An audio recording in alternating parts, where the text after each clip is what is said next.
un sujet, Laurence, qui est traité de temps en temps dans la presse, parfois dans l'édition. Il y a des livres qui sont sortis sur ce sujet. Et puis là, l'idée de ce colloque, ça vous a donné envie de revenir sur le sujet.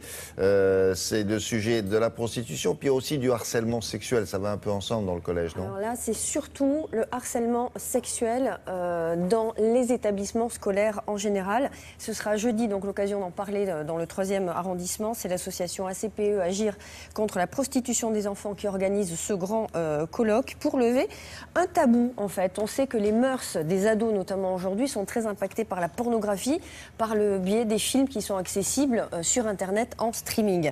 Des phénomènes inédits, et c'est ça qui est intéressant, des phénomènes inédits commencent à émerger, le plus grave étant le marchandage des filles à l'école contre de l'argent. Dans le texte, c'est devenu de la prostitution. Le sexe est devenu, chez les plus jeunes, un outil de harcèlement, de pression, de chantage en amitié, de monnaie d'échange contre des portables, contre des suites de marque. Le corps est utilisé aussi pour prendre le pouvoir dans le groupe. Le sexe sert à dominer et à être populaire. En clair, c'est l'émergence en fait d'une maltraitance psychologique à l'école. On va évoquer tout ça dans ce reportage, c'est assez édifiant.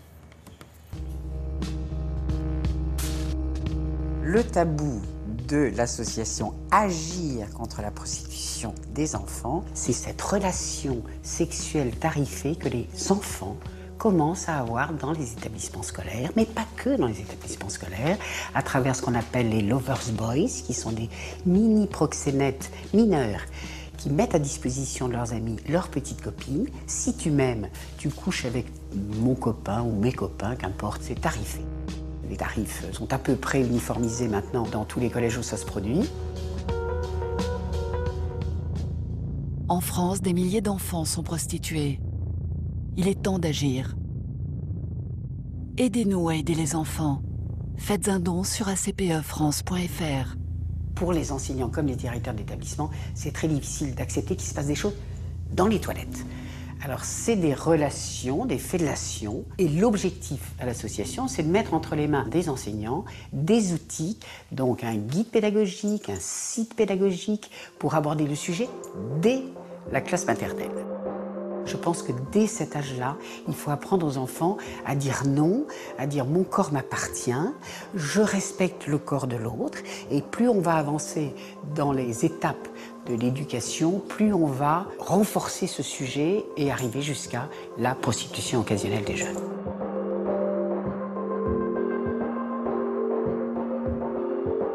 Le respect de soi passe avant tout par le respect du corps. Or, la tranche d'âge qui commence à être touchée, c'est les 12-15 ans.